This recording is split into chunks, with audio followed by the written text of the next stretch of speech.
That, and by the way, granted, a heroic man who, as I understand it, happens to be Muslim, stopped that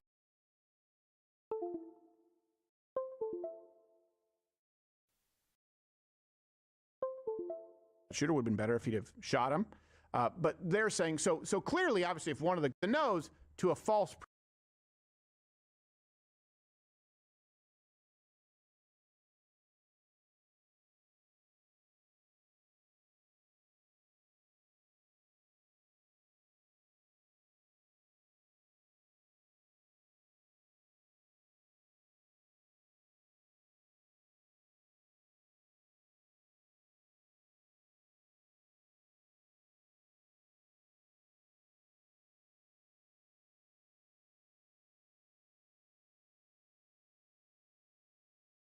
premise, which brings us.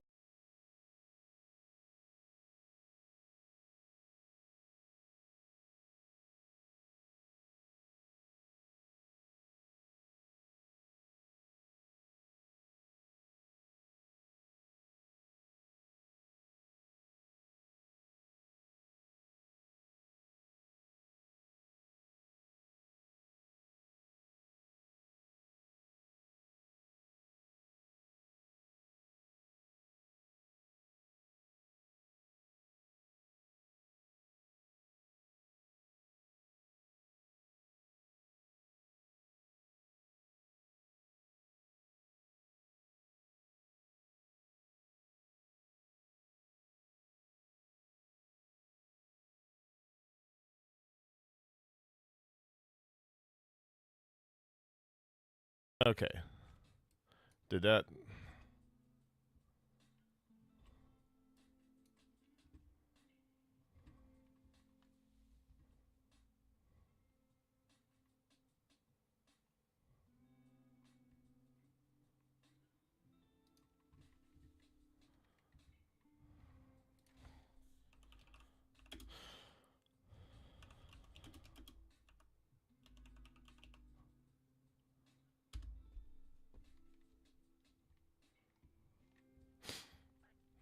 Okay. All right. There we go. There we go. Oh my gosh. Can you hear me now?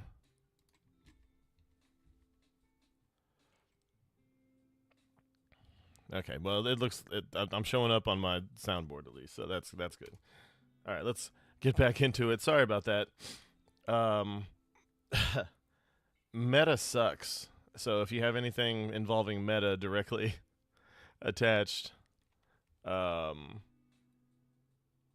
don't do anything with it. It's awful, but it will force you to. So you have to literally go in deep and rip anything with Meta out of your system.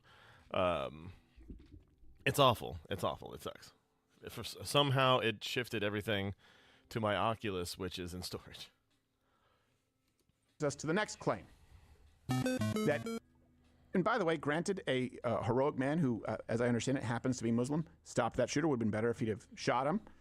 But they're saying, so clearly, obviously, if one of the good guys was Islamic, none of this has anything. You can't blame Islam. It was a Muslim man who heroically tackled and disarmed one of the Bondi Beach shooters. Ahmed Al-Ahmed's name needs to be heard and repeated for everyone to hear. The man literally ran up behind a terrorist, put him in a chokehold, wrestled the gun away from him, and saved innumerable lives. Very true. We need to acknowledge this because with the rising levels of anti-Islamic sentiment, people want to blame Muslims. You know what? And before he says what he's going to say, you know what causes all these anti-anything sentiments other than some choice actions by certain members of said groups? What actually causes it is the reaction from the left and people in power in said groups. They act like it never happened. They do an Officer Bar Brady. Okay, people, nothing to say here. That's the main thing that will kill any argument, and it will immediately start leading to actual Islamophobia. Pretty much, except for right after 9/11, Islamophobia has not really been a thing. Not really. Especially since 2010, plus or minus. But we'll see what Mr. Crowder has to say. Mm-hmm. Yeah, here's the truth. Of course, we can blame the ideology of Islam. And here's the other thing. When that guy, if it was empty, fine. But he didn't shoot the shooter, right? He And also, before he goes on, if she has that same energy for Christians or Jews, then cool. At least she's consistent. But I can almost guarantee you, any little thing that a Christian or a Jew does, she's immediately like, oh, you see what they do? You see what they do? They control us all. When we have when the religious folk, at least as far as the religious right goes with Christians and Jews, they don't have the kind of power they used to. Did you find the Tectone video? No, not yet. Disarmed him. As I understand it, the shooter walked off and potentially rearmed or got back into the fray. He certainly wasn't apprehended right there. He still was unconcerned. Think about that for a second. Now let's go through Islam. In Australia, the Islamic population in '85 was less than 100,000. Today it's 813,000. Jeez. Oh. Yeah. 813,000. Now, keep in mind, if you say it's not Islam, let's ask this. Why might people think it is Islam? Why might this man have an ISIS flag in his vehicle? Why might these people have been on the radar as potentially violent for a long time or a threat? Well, you may not remember this, but 198 million Muslims worldwide support the use of violence against civilian targets to defend Islam. If you were to apply that to the 27 million people who live in Australia, that would mean 89,000 Muslims. Jeez. That's a lot. In Australia alone, support violence against civilians, at least sometimes. That's larger than the country's standing army. Not Islam? Anywhere else, would you say, it's not the fault of the army that carried out the mission? I mean, they're unrelated. 198 million Muslims worldwide support violence against civilians. Against civilians. So you're past the point of, well, do they mean a holy war? Which means, no. And see, that's an alarming number of people. You don't find that with any other group at all, except for white leftists in America. Defend Islam against civilians, meaning heretics, meaning apostates. What you just saw. Yeah. It means what you just saw. It means what you just saw would be supported by, let's round down, 80,000 Muslims in Australia to some degree or another.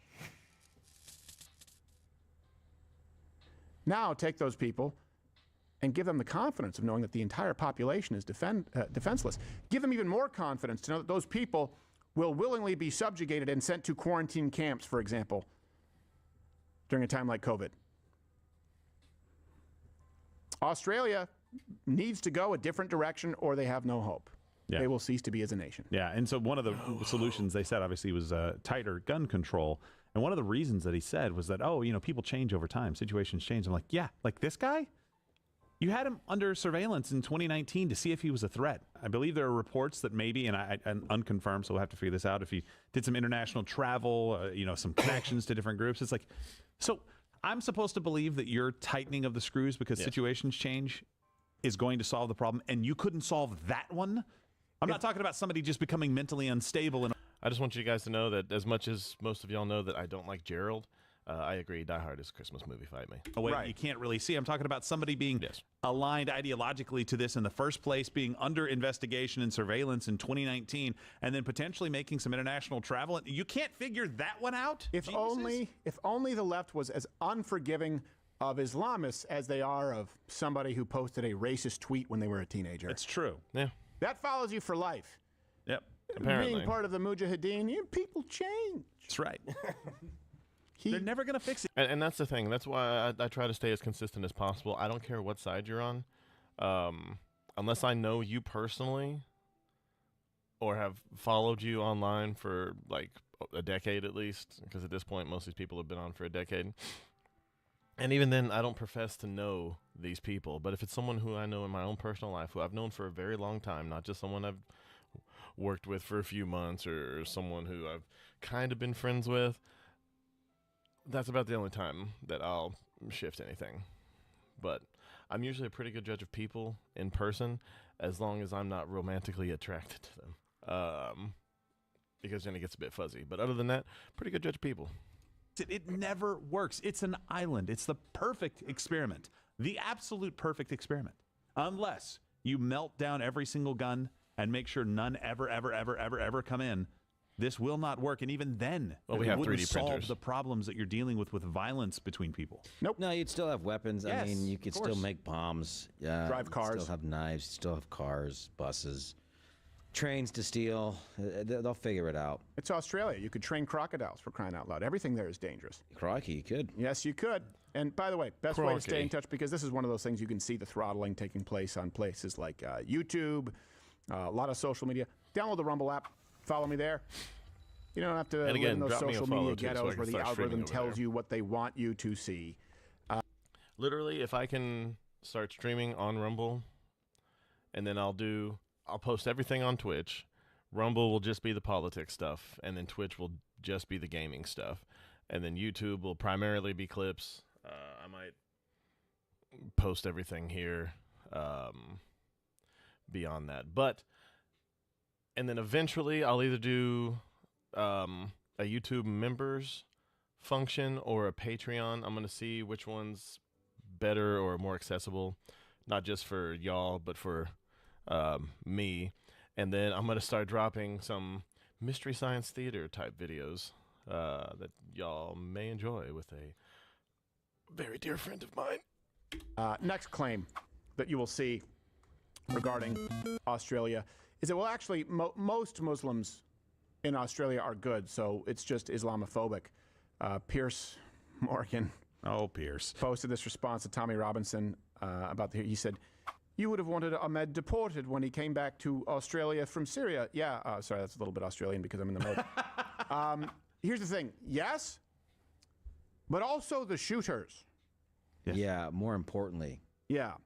the guys who are under investigation. Yeah. Yeah. Here's the truth.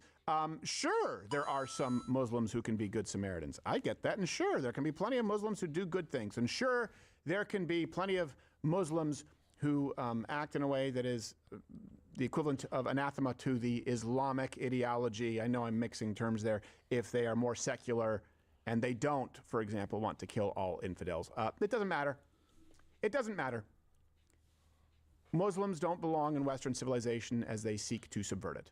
They don't. I'm getting pretty close to the point where they have to actively denounce it to be in our borders. They have to actively denounce it to be. Which I still find to be a bit much. I understand why he feels that way, 100%, but I can't get behind that. I'm not there. I just can't. I refuse.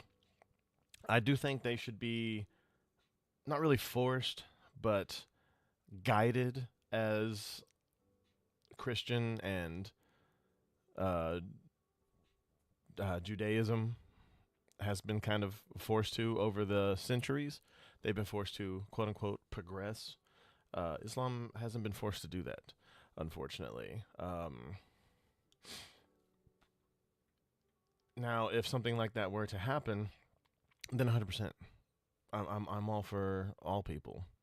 I don't care. But no, considering the 100-year plan that they have, that they're already about 20 or so years into, yeah, as far as that's gone, at least from the signs that the people who I know have talked about, it's advancing a bit quicker than possible, thanks to, what's it called? Homicidal empathy. In our borders. Yeah, religious freedom. Or suicidal We empathy. don't allow all religions. We don't allow cults. We don't allow cults that are death cults. We don't allow cults that sacrifice people. We don't allow cults in this country or gangs that expressly outline the murder of an entire group of people. That's illegal. I think Islam gets really close. I think it's really close. Also the pedophiles. My source, the Quran. Another source, exactly what they are preaching in mosques in Australia. And again, there's a lot of fucked up shit in the Bible too. I understand that 100%. And this is why at the same time that Christians have been forced to liberalize more or less over the years, this is the same reason why they get a lot of disrespect, because they've loosened their grip on things in the ways that they have, and they allow certain things. That's also been used as a cudgel against them. You're literally making sure that they go to the Handmaid's Tale of things. You're going to beat these guys into a corner until They pretty much do what's happened on the left, where all the communists were beaten into almost submission, but they pulled a Hail Hydra on us all, and kind of entered into all facets of Western life. Australia. We can't take away from the fact, first and foremost, that jihad is definitely part of our deen. And as Muslims, we should never ever shy away from this. But Allah has preferred the mujahideen over those who remain, with a great reward. And Allah Azza wa Jal prefers those who go out and fight in His path, and He prefers them over those who sit idle.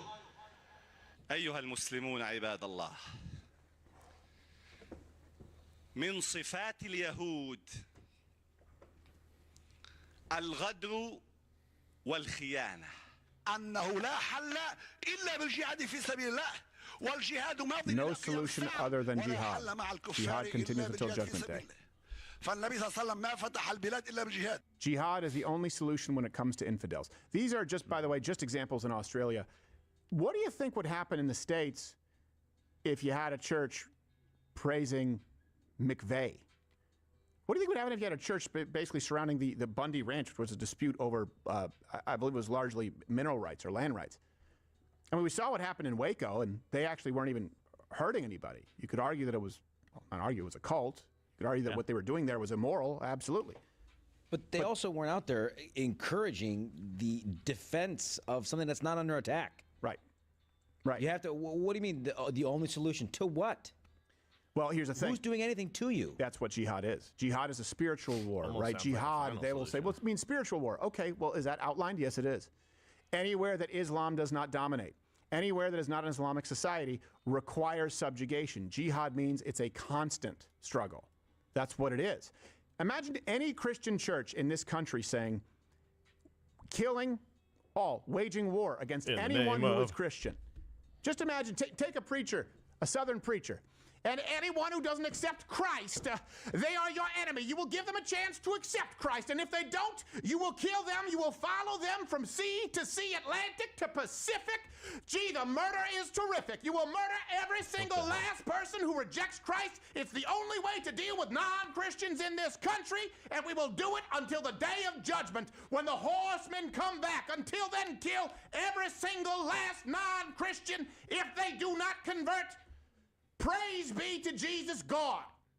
If you heard that in this country, now do it at thousands of churches. You think that'd be allowed? No. Now go down to your local mosque. Go ahead, clip that out of context, people. I dare you. Think it would be ahead tolerated of you, for Mr. a Crowder. second. No. I just swapped Muhammad, Allah for Jesus and God. That's the kind of sermon they get. We don't need anyone No who education. subscribes to that ideology, that religion, in the West. We don't. We just had 2 other Islamic terrorists kill National Guardsmen in D.C. Oh, yeah, those I were mean, this Islamic happens terrorists. all the time. Yeah. All the time.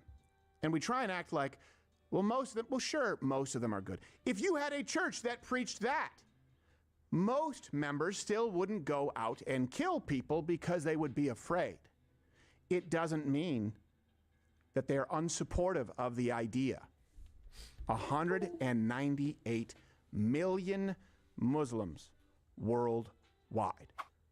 What I just presented to you as a sermon, if you had 30 million Americans who subscribe to that, for crying out loud, we had people on IRS targeting lists, Yep. auditing lists for parent-teacher conferences, for going to Tea Party protests.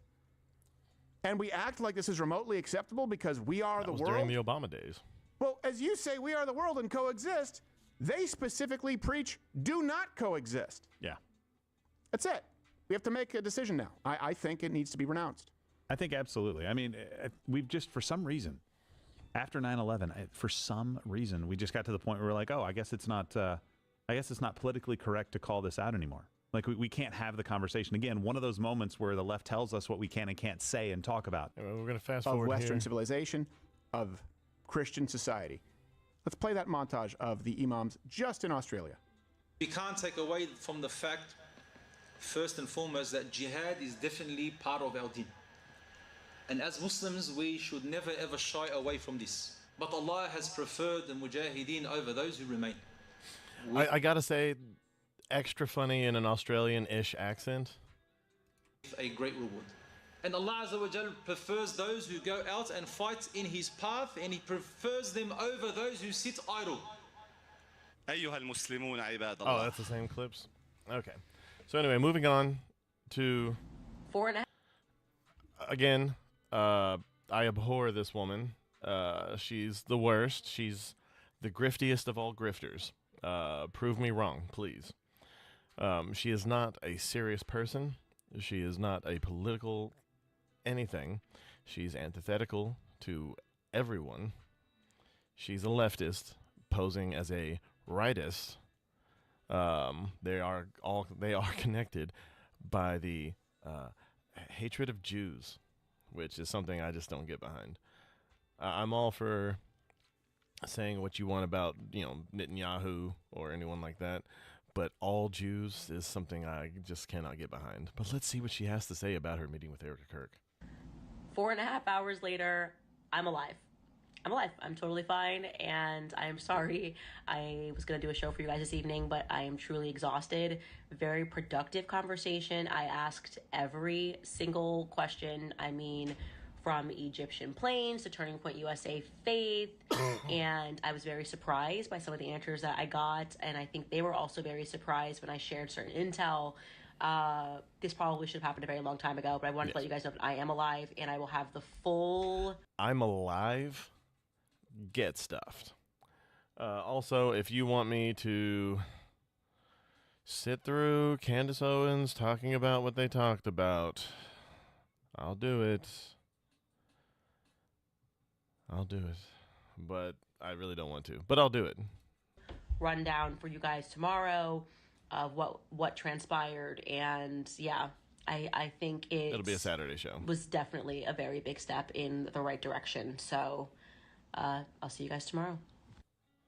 I want that farm. We should move into the farmhouse, so the humans know we're in charge. Okay. The war. I was going to have a vote, but unfortunately time is not permitting, so we're going to skip Animal Farm. We might do that tomorrow, or we might do it as a prelude to me having to sit through Candace Owens' interview, or describing her conversation with Erica Kirk on Saturday. Yeah, depends on the news cycle today. But we'll go ahead and... I saw this. I didn't get to watch too much of it, but we'll kind of skim through right now. Elon Musk reportedly begins funding Republicans for the 2026 midterms. Oh, boy. Is on, ladies and gentlemen, as we round out this year in the off season. That is, we're in a non-political year, and it's just before the holidays. Everybody's getting ready to go on that beautiful vacation, relax. The next big battle is about to begin, the midterms. And you may be asking, why do the midterms matter? Hey, Fozzie the Bear, Republicans thanks for can't seem following. to get anything done. Even when they have a majority in every branch of government, they've got the House, they've got the Senate, they've got the Supreme Court, and they've got the presidency. And what have they really done? What Fair have they point. really Man, done? I'm right there with you. There are a lot of questions about what's going on. I certainly don't trust the Trump administration on things like the Epstein files. And we got a lot of questions. Hey, it's good to have you here, Fozzie Bear. I remember only 4 years ago, I know it started 5 years ago, but we were all locked in our houses. And they made us wear 2 masks, and they forced people to get medications. And this is all largely the Democratic Party pushing it. I don't the do a good Uniparty Fauci establishment impression, I fractured. apologize. And there is a right populist emergent phenomenon that does not dominate. So while you see that there is a GOP, it is not a right populist GOP. The point is, my friends, this year matters. We need to be heavily focused on the primaries for these midterms, and we need... And I agree. And you'll see this a lot with any primary. Whoever's got the presidency and whoever currently has the House, and or especially if they have all three. If they already have the House, the Senate, and the presidency, that party usually flakes on the next election. That can't be something that happens. Okay. The hard left, they're going to show up. And without people like Charlie Kirk to gather the masses as he did with the presidential election, it's going to be tough. Again, not a conservative. I do not like the way that the left has been taking things. And if the last year has shown us anything, it's only getting worse. I can't imagine what would have happened if Kamala Harris were elected. But just as someone who pays attention. But Elon Musk, I mean, he's done a lot of great things. He's done a lot of great things when it comes to the movements in England. They haven't really bore any weight because one billionaire against, the world industrial complex, or the world, pretty much just the world.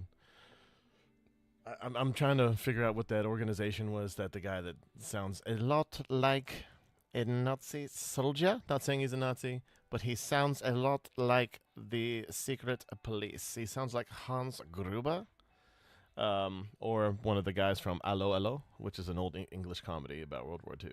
But let's continue here. Sorry, tangent over. To first defeat the rhinos. And you know what? I always love this term rhino. Republican in name only. Yeah. Because I'm like, guys, the Republicans have always been feckless. They have always been the uniparty losers. 100% true. So these new MAGA upstarts, these populist conservatives, they're actually the Republicans in name only. They represent something new, but that's just, I don't know. There's no reason to even get into that. The point is this. I don't want to go back to a time when we were all locked down. I don't want to live in that crackpot DEI reality where the left is overtly racist and putting men in women's bathrooms. Do you have any idea what will happen if Democrats win in the midterms? They're going to impeach Trump. They're going to codify all this weird DEI stuff and trans stuff. We must win. And that means if the uniparty establishment Republicans stay in power, we stagnate. It's better than getting pulled to the depths by the Democrats. But if we win in the primaries and we get some new populist upstarts, we can actually start pushing back on this crackpottery. But my friends, even right now as we speak, there are those who do not wish it so. Don't call me your friend if you don't mean it, Mr. Poole. The microphones clicking on and people doing everything they can to make sure that we lose, dividing, infighting, and all of that. That's why I and many others held our tongues for so long, because we did not want to see the division. Now, Elon Musk is stepping up. The report is he's beginning funding Republicans for the 2026 midterms because you know what? I'm going to say this. I'm willing to bet that if the Democrats win, Elon Musk will be in prison. I'm not saying just the midterms. I'm saying if they win out by the end of 2028, they're going to lock him up. But I'll tell you this. I would not be surprised if the Democrats get in, subpoena Elon, don't take any of his no matter what he does, they're always going to claim he's in contempt. This is the game they play. Take a look at what happens with Alex Jones. Yeah, they did this with Alex Jones. They say, okay, Discovery, give us of your files. And Alex Jones claims, he goes, okay, here's all my files. This is what he said. Alex Jones said he gave all of the information and they went, nope, where's the rest? And he goes, this is everything you asked for. This is all I have. But I'm going to pause real quick to give a shout out to today's sponsor, AmericanFinancing.net. No, we don't do that here. Visit Sorry, AmericanFinancing.net/Tim. I don't want to. Now, let's get back to the story. And they said, you're lying. So you lose. That's the game they're going to play. Wow, he cut himself off mid-sentence for something that wasn't a jump cut. He literally stopped mid-sentence, started an ad, and then jumped straight back into it. And it was almost seamless. Here's the story from Fox Business. They say, wealthy business tycoon Elon Musk has started doling out money for the GOP's 2026 House and Senate races, according to Axios. He recently gave large checks to help Republicans emerge victorious in 2026 congressional contests and indicated that he will shell out even more funding amid the election cycle, two sources told the outlet. Axios reported that in November, Musk attended a dinner with Vice President J.D. Vance, White House Chief of Staff Susie Wiles, and former White House Deputy Chief of Staff Taylor Budowich. Jared Burchell, who was involved in managing the business magnate's political donations, was also in attendance, the report noted. Musk's deep pockets could give the GOP a financial boost as the party seeks to maintain its grip on the House and Senate majorities in 2026. Musk strongly backed Donald Trump in the 2024 election. This we all know. But the two men eventually had a falling out, and this we know as well. Tensions seem to have thawed. On the day of the memorial service for Charlie Kirk, the conservative activist assassinated in September, Musk shared a photo of himself with Trump and wrote, "For Charlie." Last month, Musk was among the attendees at Trump's White House dinner. And I thought that was great, and I thought it would have more immediate effect at some point, but unfortunately, it hasn't seemed to yet. But I think if anyone can do it, it is Elon Musk, since in lieu of Charlie's murder assassination this year. Dinner for Saudi Crown Prince Mohammed bin Salman. It looks like Elon Musk is very much back in the fray, and we need it. Take a look at this moment right before, or I'm sorry, this is right after Charlie was killed, actually. So take a look at this. In the lead up, just before the assassination of Charlie Kirk, the Democrats were faltering. They were falling down. Republicans were on the rise. This is the Kalshi prediction market. Shout out to Kalshi for sponsoring these videos. We have this, and then September 10th. It was on September 10th, the day they murdered Charlie Kirk, 68% likelihood that Democrats were going to win the midterms, 31% Republican. Now, that's interesting because the historic trend is that the opposition party always wins. Then something happened. October 22nd, 57 to 52, and it got bad for Democrats. It got real bad. It was, I think, what was it, 55, 54 was the peak? I guess, where is it at? But something changed. The beginning of November, Democrats skyrocketed once again. We saw the results of the Virginia election, and confidence in the Republicans' ability to buck the historic trend faltered. And now here we are. And I still don't understand that. I think it was just Republicans thinking they had more than they had. Let's be fair. Trump has never had that much sway when it comes to the elections of not him. And that's just a fact. That's how it's always been. I mean, just look at the New York mayoral race. Shit, I can't even think of the guy's name. The guy that just won the New York mayoral race. He was always going to win. Zoran Mandani, that's who it was. He was always going to win. That's who the system wanted to win. And he did. The question then, my friends, is what becomes of us? But Trump has never had if that much Democrats sway outside of his own win the elections. midterms. They will impeach Trump, and they'll make up a reason. They will file subpoenas against tons of prominent personalities in politics and in media. And they're going to start locking those people up like they did to Steve Bannon last time. Steve Bannon, they did it to Peter Navarro. And yet, when the Republicans in Congress hold Merrick Garland in contempt, they don't do anything. Nothing happens. We know that Democrats will exercise extreme power and Republicans won't, which is why we need the primaries. We have to defeat these feckless loser Republicans and get in new, actual patriot Republicans. But here's the challenge. I have this clip. Jake says, Candace Owens, quote, I don't care about, she says your midterms. I don't care if the Republican Party is united. Yeah. Candace Owens, we just stormed the gates and put Trump back in the Oval Office by burying the hatchets, locking arms, and voting like our lives depended on it. That wasn't luck. It was unity under fire, the kind of crush that crushes socialist strongholds and sends the deep state scrambling. Now you're out here shrugging off the midterms like they're optional, rooting for the GOP fracture while AOC's crew plots their comeback tour in 2026. That's not bold truth-telling. It's a Molotov cocktail tossed in our own foxhole, handing the gavel to the cartel lovers and fraud enablers because unity is boring. And they're going to flood the country again. They're going to open up the borders. They're going to give away our jobs. They are. That's the left's playbook, not ours. MAGA isn't your solo spotlight, Candace. It's a battalion of young lions bleeding sweat in blue states, door knocking through blizzards, calling out sanctuary scams, looking to us to lead, not to lecture from the cheap seats. You want to burn it down for clicks and contrain cred, fine, but step aside for the warriors who show up when the polls close and the real fight starts. Divided, we gift wrap the apocalypse. United, we rewrite the ending. Your move. Join the line or watch from the sidelines as we win without you. Take a look at this. Who was that? And I don't care. And I don't care about your midterms. Okay? I don't care about your next year midterms and whether or not the Republican Party is united. Okay. We know. I mean, we know that's not a secret. We are well aware of that and have been well aware of that. And it's her prerogative to not care. It's her prerogative to make her show about whatever she wants to be about. That's fine. But don't get it twisted. Somebody like Candace Owens, and this is the same thing I say about celebrities, when they're giving you political advice to something that never, ever is going to affect them. You know, Candace Owens has been a really powerful voice, but also it doesn't matter to her because it doesn't really matter to her who's fair. in the White House. A lot of these policies do not affect her. I'll double down on this one. In fact, it benefits her. Everybody knows it. It does. The argument is when Trump is in power, Democrats get a media boost, and when Democrats are in power, Trump supporters or the conservatives, Republicans get a media boost. This is true, but I'll go a step beyond that.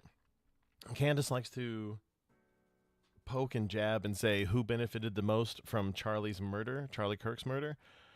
She did. Her numbers are through the roof, especially ever since she started this whole conspiracy, it's all about me bullshit. It's because everyone's been talking about her. Literally, and I can almost guarantee that half of Candace's followers are people who hate her. It's the same story as with Howard Stern. If you ignore it, maybe it'll go away. Idea being, with Trump in power right now, we won. What do we got to do, right? Everybody kind of feels like we did it. Let's take a year off. Well, the primaries are kicking up, and we need to win this one because the fight isn't over. We have routed the enemy, and we must continue this path towards victory. And the argument in media, if Trump loses, then all of us are going to be able to make shocking videos and say, oh no, help, we're being repressed. Me, I'm not so much interested in that, to be completely honest. At this point, I'm just so, to be completely honest, I'm fairly jaded. I am black-pilled because of people like Candace. Because you can see the grifters willing to put the knife in your back slowly and leave you hung out to dry. And what do we do then? When she says, I don't care about your midterms. Right. She just cares about getting clicks and having an entertaining show while she drives people to the brink of madness, and then Democrats win. And what does she care? She'll just make more videos about how Democrats are bad. Right? Yeah. And people will eat it up because they're Well, the good news is Elon Musk is stepping up.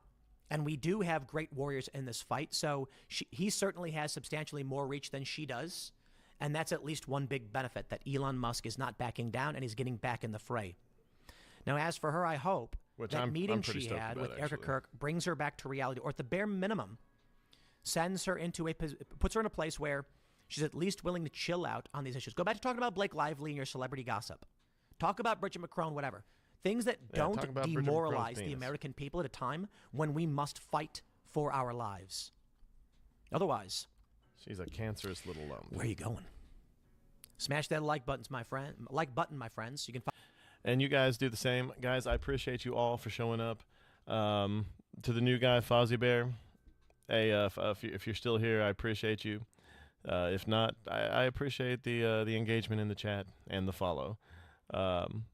Scary Master Shapeshifter, I always appreciate your presence. You are by far my most consistent fan. You're here just about every day and for just about the entire thing. I appreciate it. I know I can be a bit droll sometimes, but you stick with me, and that's not nothing. Not by a long shot. But guys, drop a like. If you would, follow me on Rumble so I can get started over there. I will probably start posting some VOD over there just to have any kind of content to hope that people will come over there naturally. I'll probably start with the Fuentes Pierce Morgan debate commentary. But yeah, guys, keep with me. What's today? Wednesday? I'll probably get on and stream a little bit on the gaming side of things with Peter tonight. We'll do a little bit of that shit. And yeah, we might finish Marvel Cosmic Invasion, or we might hop on to, I've just got the Terminator 2D. It's pretty good. I played a little bit of it. It's kind of Contra style, but it's a lot of things all into one. But I appreciate y'all for stopping by.